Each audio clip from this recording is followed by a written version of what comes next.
काली नजर। माँ, माँ, अरे क्या माँ माँ कर रहा है? बकरी का बच्चा है क्या? अरे माँ, मजाक छोड़ो। मुझे फाइनली वो मेन चौराहे वाली दुकान मिल गई है। अब देखना, आपका बेटा दुगनी स्पीड से पैसा कमाएगा। ओफो, ये क्या? मेरी ऑनलाइन मेकअप क्लास चल रही है। इतनी जोर से क्यों बोल रहे हो आप दोनों? अरे मेरी धर्म पत्नी जी, मेकअप क्लास बाद में करना। वो चौराहे वाली दुकान मिल गई है हमको। अरे वाह, रुको मैं अपनी माँ को फोन लगाकर बता देती हूँ। अरे मैं भी अपने रिश्तेदारों को बता देती हूँ, कितनी खुशी की बात है। हाँ हाँ, मैं भी अपने दोस्तों को बता देता हूँ। 1 हफ्ते बाद रजिस्ट्री है। बस, घर में खुशी का मौका था। उन तीनों ने अपने अपने फोन उठाए और लोगों में बात फैलाना शुरू कर दिया। और रही सही कसर श्वेता बहू ने अपने पड़ोस में सबको बताकर कर दी। अरे वर्मा आंटी, अब हम भी जल्दी कार ले लेंगे। घर का रेनोवेशन होगा और ठाट से रहेंगे हम भी। अरे ऐसा क्या हुआ? लॉटरी बाटरी लग गई है क्या? अरे इस बार चौराहे वाली मॉल में हमको भी दुकान मिल गई है। दुकान नंबर 21, जो एकदम चौराहे पर है। अब ग्राहक बढ़ेंगे तो आमदनी भी बढ़ेगी ही ना। अरे वाह, कितनी खुशी की बात है। मैं बहुत खुश हूँ तुम्हें इतना खुश देख के। बाकी एक बात कहूँ, सबको मत बताते फिरना। किसी की नजर लग जाएगी तो खुशी की खबर वापस लौट जाएगी। हैं? ऐसे थोड़ी ना होता है। अब डरा रही हो। अरे सही कह रही हूँ, काली नजर कहते हैं इस चीज को। जब आप किसी को कुछ बताओ और वो काम बिगड़ जाए। अरे लेकिन मैं तो। तुमने सबको बता दिया ना? हाँ, फोन लगा लगा के। अब बच के रहना, काली नजर बड़ी खतरनाक होती है। श्वेता इतनी खुश रहती है कि वो वर्मा आंटी की बात पर ध्यान ही नहीं देती, जबकि पड़ोस में और भी लोगों से खुशी की खबर शेयर करती रहती है। अगले दिन राजेश बहुत दुखी होकर घर आता है। अरे बेटा, क्या हुआ? मुंह क्यों सूजा हुआ है? मधुमक्खी ने काट लिया क्या? माँ, वो दुकान किसी और के पास चली गई। किसी ने ज्यादा भाव लगा दिया। अरे पर बात तो आपसे हुई थी ना उस दुकान वाले की। हाँ, आज मैं टोकन अमाउंट देने गया था, तब मुझे पता चला। कोई आकर सुबह मुझसे पहले ही ज्यादा अमाउंट दे गया। काली नजर। क्या? क्या कहा? वर्मा आंटी ने समझाया था कि किसी को बताना मत, वरना काली नजर लग जाएगी। अच्छा, तुम्हें उनकी बात मान लेनी चाहिए थी। उनकी बात मान लेती, लेकिन उसके पहले ही सबको बता चुके थे ना हम तीनों। अरे अगली बार से ध्यान रखेंगे। कोई भी नई चीज होगी तो किसी को नहीं बताएंगे। तीनों कुछ दिन ऐसे ही रहते हैं, पर एक दिन श्वेता को एक मेल आता है। राजेश, मेरा ऑनलाइन मेकअप कोर्स कंप्लीट हो गया। अब मैं खुद का पार्लर खोल सकती हूँ। अरे वाह, अपने मोहल्ले में ही खोलते हैं। ये जो घर के सामने दुकान है ना, वहीं। हाँ, यहाँ सस्ती भी मिल जाएगी।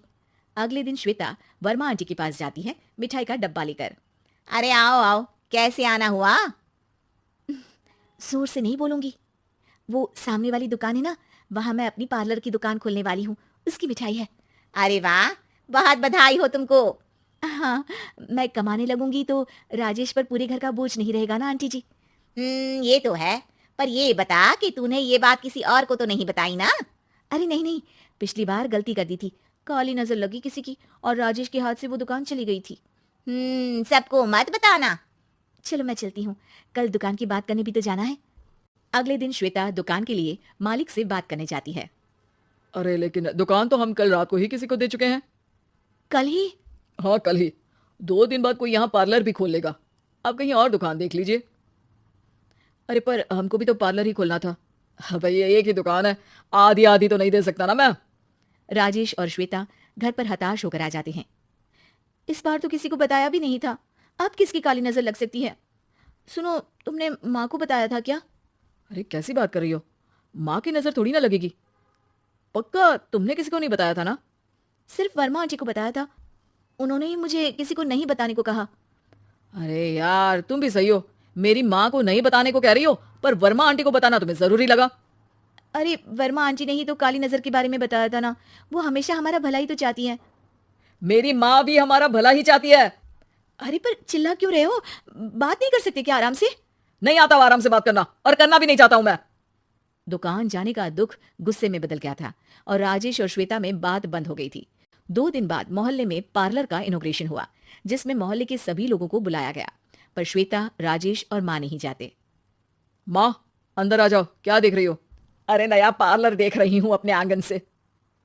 देखो, माँ को दूसरे का सुख देखने में कितना मजा आ रहा है। मेरा दुख नहीं दिख रहा इन्हें।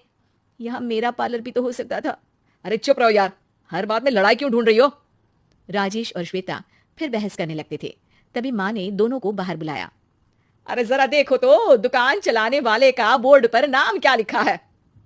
श्रुति वर्मा। गाड़ी निकाले बेटा, हमें कहीं जाना है। काली नजर का इलाज कराने।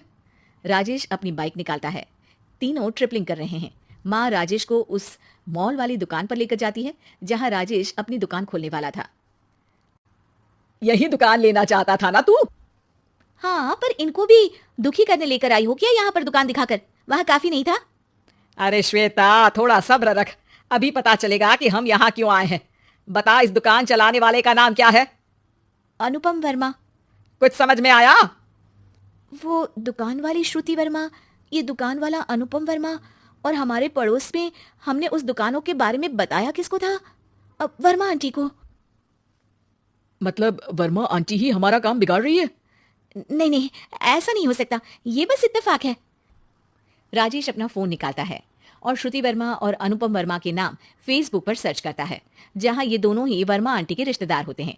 श्वेता को समझ में आ जाता है कि वर्मा आंटी की ही नजर काली नजर है। अब क्या करना है? कोई भी खुशी की खबर हो तो काली नजर से बचना है, यानी वर्मा आंटी से बचना है। अरे पर मुझे ये समझ में नहीं आया कि वो हमारे साथ ऐसा क्यों करेंगी। अरे बेटा, एक सीख है, दूर के आदमी को आपकी तरक्की से कम परेशानी होगी, पड़ोसी को ज्यादा। दोनों माँ की बात में हामी भरते हैं और अगला काम चुपचाप करने की कसम खाते हैं, ताकि आगे से वर्मा आंटी कोई काम ना बिगाड़ सके।